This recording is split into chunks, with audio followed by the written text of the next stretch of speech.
بسم اللہ الرحمن الرحیم۔ السلام علیکم ورحمۃ اللہ وبرکاتہ۔ سیکنڈ ایئر ماہد، آج ہم باب سوم کا اگلا ٹاپک پڑھیں گے، حقوق الزوجین میں ہم حقوق کے بارے میں پڑھ رہے تھے۔ والدین کے حقوق و فرائض پڑھے، اب زوجین کے حقوق ہیں۔ زوج عربی میں نر اور مادہ کے جوڑے کو کہتے ہیں۔ یہ خاوند اور بیوی دونوں کے لیے استعمال ہوتا ہے، لیکن تخصیص کے لیے زوج مرد کے لیے اور تائے تانیث پڑھا کر زوجہ عورت کے لیے استعمال ہوتا ہے۔ شوہر گھر کے سربراہ اور عورت نائب سربراہ یا وزیر کا درجہ رکھتی ہے۔ اس طرح زندگی کی گاڑی ان دو پہیوں سے چلتی ہے۔ ان کے حقوق و فرائض درج ذیل ہیں۔ خاوند کے حقوق، بیوی کے فرائض، یعنی کہ جو خاوند کی بیوی کی ذمہ داریاں ہیں کہ وہ خاوند کے ساتھ کیسا سلوک کرے، کیسے اس کی جو ہے وہ کام وغیرہ کرے، اس کے بارے میں ہے۔ سب سے پہلے قرآن و حدیث کی روشنی میں سب سے پہلے اطاعت بیوی کے فرائض میں سے ہے کہ وہ خاوند کی اطاعت کرے، کیونکہ اسی پر ان کے مل جل کر رہنے کا انحصار ہے۔ ارشاد ربانی ہے، فالصالحات قانتات، بس نیک عورتیں اطاعت گزار ہوتی ہیں۔ اس کی اہمیت پر زور دیتے ہوئے نبی کریم صلی اللہ علیہ وسلم نے فرمایا، اگر بیوی اس حالت میں مرے کہ اس کا خاوند اس سے خوش ہو تو وہ جنت میں جائے گی۔ اس اطاعت پہ ہی ازواجی زندگی کا انحصار ہوتا ہے۔ اطاعت جتنی زیادہ ہوگی، زندگی اتنی ہی خوشگوار ہوگی۔ نمبر 2 ہے حفاظت عصمت۔ بیوی کا یہ فرض ہے کہ خاوند کی عدم موجودگی میں عزت اور ناموس کی حفاظت کرے۔ اس کی عدم موجودگی میں کسی ناپسندیدہ شخص کو اس کے بستر پر نہ آنے دے۔ ارشاد ربانی ہے، حافظات للغیب بما حفظ اللہ۔ خاوند کی غیر موجودگی میں ان چیزوں کی حفاظت کرنے والی ہوتی ہے جن کی حفاظت اللہ نے ان کے ذمہ لگائی ہے۔ نبی کریم صلی اللہ علیہ وسلم نے فرمایا کہ خاوند کا بیوی پر یہ حق ہے کہ وہ اس کے بستر کو کسی دوسرے مرد سے پامال نہ ہونے دے۔ جنسی تسکین، جنسی خواہش اللہ تعالیٰ نے انسان کے اندر پیدا کی ہے تاکہ انسانی نسل کا سلسلہ برقرار رہے۔ اس لیے عورت کا یہ فرض ہے کہ وہ مرد کو جنسی تسکین مہیا کرے۔ اس میں بہت سی حکمتیں اور مصلحتیں پوشیدہ ہیں۔ اللہ تعالیٰ نے فرمایا، خلق لکم من انفسکم ازواجا لتسکنوا الیہا۔ اس نے تم میں سے تمہارے لیے بیویاں پیدا کی تاکہ تم ان سے سکون پاؤ۔ اس کی اہمیت پر زور دیتے ہوئے نبی صلی اللہ علیہ وسلم نے فرمایا، جب خاوند بیوی کو ہم بستری کے لیے بلائے تو اسے فوراً آ جانا چاہیے، خواہ وہ کھانا ہی کیوں نہ پکا رہی ہو۔ بچوں کی پرورش، خاوند کا یہ حق ہے اس کے بچوں کی صحیح طریقے سے پرورش کی جائے، اور یہی عورت کا اصلی فرض منصبی ہے جس کے لیے اللہ تعالیٰ نے اس کو پیدا کیا ہے۔ موجودہ دور میں عورت کے ذریعے گھر کے بنیادی مسائل حل کرنے کے بجائے اسے سیاست اور معیشت کا مرد میدان بنایا جا رہا ہے۔ اس کو شمع محفل بننے پر مجبور کیا جا رہا ہے، جس کے نتیجے میں گھر کی بستی اجڑ رہی ہے اور بچوں کی پرورش متاثر ہو رہی ہے۔ اللہ تعالیٰ نے فرمایا، وَقَرْنَ فِي بُيُوتِكُنَّ وَلَا تَبَرَّجْنَ تَبَرُّجَ الْجَاهِلِيَّةِ الْأُولَىٰ، اور اپنے گھر میں آرام سے رہو، دور جاہلیت کی عورتوں کی طرح اپنی زینت کی نمائش نہ کرتی پھرو۔ تربیت اولاد، خاوند کا یہ حق ہے کہ عورت اس کے بچوں کی اچھی تربیت کرے۔ جدید دور میں اس اہم فرض سے چشم پوشی کی جا رہی ہے۔ اللہ تعالیٰ نے ارشاد فرمایا، وَاذْكُرْنَ مَا يُتْلَىٰ فِي بُيُوتِكُنَّ مِنْ آيَاتِ اللَّهِ وَالْحِكْمَةِ۔ تمہارے گھروں میں قرآن و سنت کی جو تعلیم ہوتی ہے اسے یاد رکھو، یہی تعلیم و تربیت کے لیے ضروری ہے۔ نبی کریم صلی اللہ علیہ وسلم نے فرمایا، جب بچہ 10 برس کا ہو جائے تو اسے مار کر نماز پڑھاؤ اور الگ سلاؤ۔ بنا و سنگھار، بیوی کو چاہیے کہ وہ خاوند کو خوش کرنے کے لیے بن سور کر رہے تاکہ خاوند اس کو زیادہ پسند کرے، اس سے محبت بڑھتی ہے۔ اس لیے اللہ تعالیٰ نے فرمایا، بے شک اللہ تعالیٰ حسین ہے اور خوبصورتی کو پسند کرتا ہے۔ نبی کریم صلی اللہ علیہ وسلم نے بیعت کے لیے حاضر ہونے والی عورت کے بارے میں فرمایا، کیا تمہیں اتنی بھی توفیق نہیں کہ کم از کم اپنے ہاتھوں کو مہندی لگا لیا کرو۔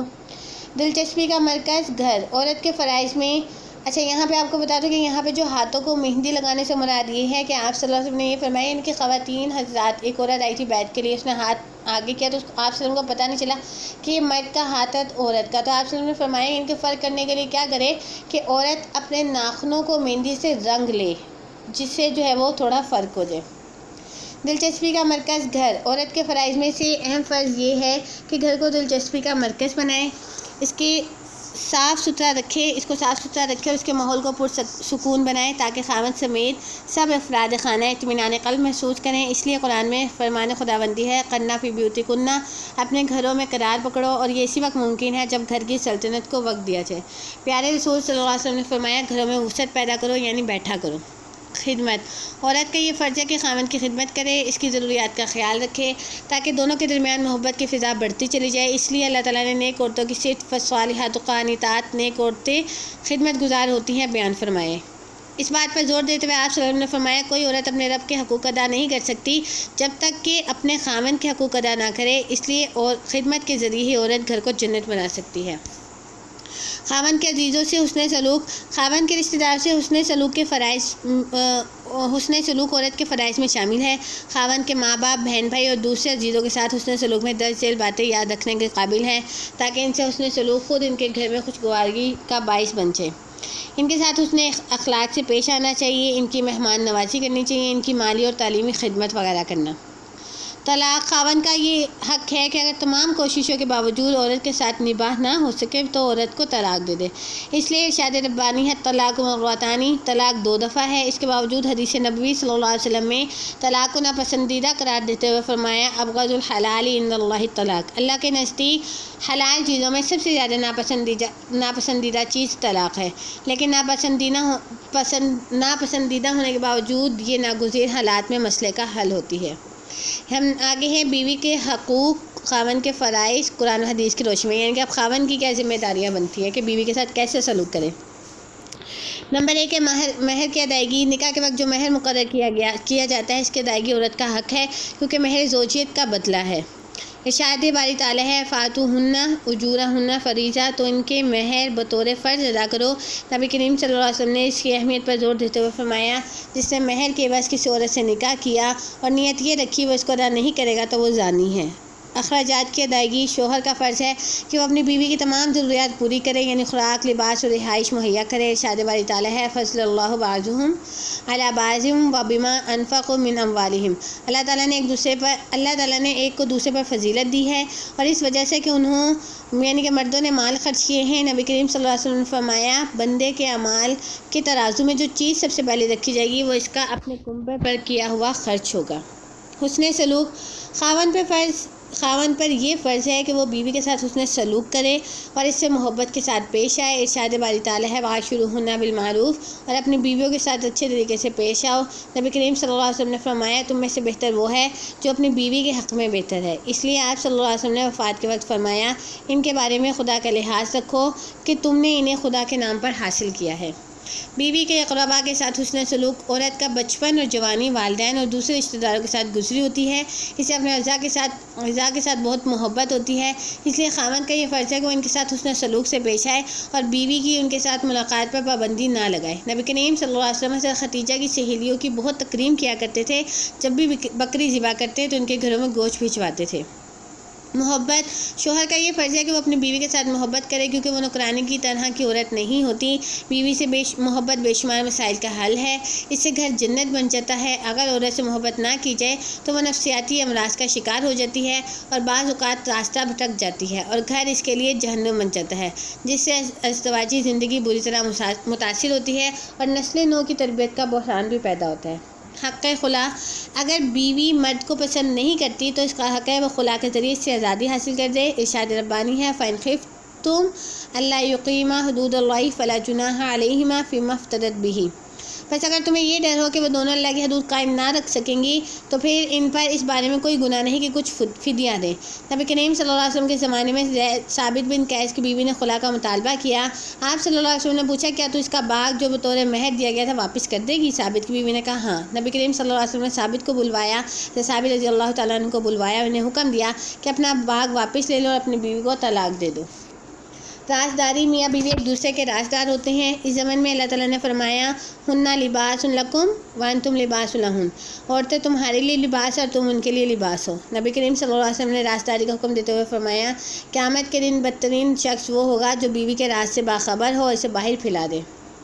اس لیے باہمی رازوں کی حفاظت خاندانی نظام کو مضبوطی عطا کرتی ہے اور رازوں کو فاش کرنے سے پہلے اس نظام میں خلل آتا ہے۔ حق میراث، مرد کا یہ فرض ہے کہ وہ اپنی میراث سے عورت کو محروم نہ کرے۔ خاوند کی وراثت میں سے اولاد والی عورت کو 8واں حصہ اور بے اولاد عورت کو چوتھا حصہ دیا جائے گا۔ اس طرح اس کی معاشی زندگی محفوظ ہو جائے گی اور وہ عدم تحفظ کا شکار ہونے سے بچ جائے گی۔ اس سے خواتین میں نکاح کا رجحان بھی بڑھے گا۔ زیادتی سے اجتناب، خاوند کا یہ فرض ہے وہ اپنی بیوی پر زیادتی سے باز رہے۔ یہاں جتنی کوشش کر سکتا ہے کہ اس کی غلطیوں کو نظر انداز کرے۔ ارشاد ربانی ہے وَإِن تُحْسِنُوا وَتَتَّقُوا فَإِنَّ اللَّهَ كَانَ بِمَا تَعْمَلُونَ خَبِيرًا، اور اگر تم احسان کرو، اللہ سے ڈرتے رہو، تو یقین رکھو کہ جو کچھ تم کرتے رہے ہو اللہ اس کو جانتا ہے۔ آپ صلی اللہ علیہ وسلم نے فرمایا نہ تو اس کے منہ پر مارے، نہ یہ کہے تیری شکل اچھی نہیں ہے۔ پھر فرمایا اپنی عورتوں کو لونڈیوں کی طرح مت مارو۔ جذبات کا احترام، گھر میں رہتے ہوئے بعض اوقات اختلاف رائے ہوتا رہتا ہے، تو اس میں عورت کے جذبات کا خیال رکھنا چاہیے۔ اس کے علاوہ اچھے حالات میں بھی عورت کے جذبات کا خیال رکھنے سے باہمی محبت بڑھ جاتی ہے۔ حدیث نبوی صلی اللہ علیہ وسلم ہے عورت کی پیدائش پسلی سے ہوئی ہے، تم اسے سیدھا نہیں کر سکتے، چاہو تو اس کی ٹیڑھ کے باوجود اس سے فائدہ اٹھا سکتے ہو، اور تم اس کو زبردستی سیدھا کرنے کی کوشش کرو گے تو وہ ٹوٹ جائے گی۔ اخلاقی تربیت مرد کا یہ فرض ہے وہ عورت کی اخلاقی تربیت کرے تاکہ وہ اچھی بیوی ثابت ہو سکے۔ ارشاد باری تعالیٰ ہے یا ایھا الذین آمنوا قوا انفسکم واہلیکم نارا، اے ایمان والو تم اپنے آپ کو اور اپنے اہل و عیال کو دوزخ کی آگ سے بچاؤ۔ نبی کریم صلی اللہ علیہ وسلم نے فرمایا جب کوئی مرد رات کو اٹھتا ہے اور اپنی بیوی کو جگاتا ہے، وہ دونوں مل کر 2 رکعت نماز پڑھتے ہیں، تو شوہر کا نام ذکر کرنے والوں میں اور عورت کا نام ذکر کرنے والیوں میں لکھا جاتا ہے۔ جنسی تسکین، جس طرح عورت کا فرض ہے کہ وہ مرد کی جنسی تسکین کا سامان کرے، اسی طرح مرد پہ بھی فرض ہے وہ اپنی طاقت کے مطابق عورت کو جنسی سکون بخشے۔ نبی کریم صلی اللہ علیہ وسلم کو پتہ چلا ہے کہ ایک صحابی ساری رات نفل پڑھتے رہتے ہیں، تو آپ صلی اللہ علیہ وسلم نے انہیں بلا کر کہا کیا تمہاری بیوی کا بھی تم پر حق ہے؟ جنسی تسکین سے عورت کی فطری ضرورت پوری ہو جاتی ہے اور وہ بے راہ روی سے بچ جاتی ہے۔ بیویوں کے درمیان عدل و انصاف، اگر کسی شخص کی 1 سے زیادہ بیویاں ہوں تو اس کا فرض ہے کہ تمام بیویوں کے درمیان عدل و انصاف قائم رکھے اور کسی ایک کی طرف نہ جھک جائے۔ ارشاد ربانی ہے فَلَا تَمِيلُوا كُلَّ الْمَيْلِ فَتَذَرُوهَا كَالْمُعَلَّقَةِ، بس تمہارے لیے بالکل جائز نہیں کہ ایک کی طرف مکمل طور پر جھک جاؤ اور دوسری کو لٹکتا چھوڑ دو۔ بیویوں کے درمیان عدل و انصاف کی بہترین مثال ہمیں نبی کریم صلی اللہ علیہ وسلم کی زندگی سے ملتی ہے۔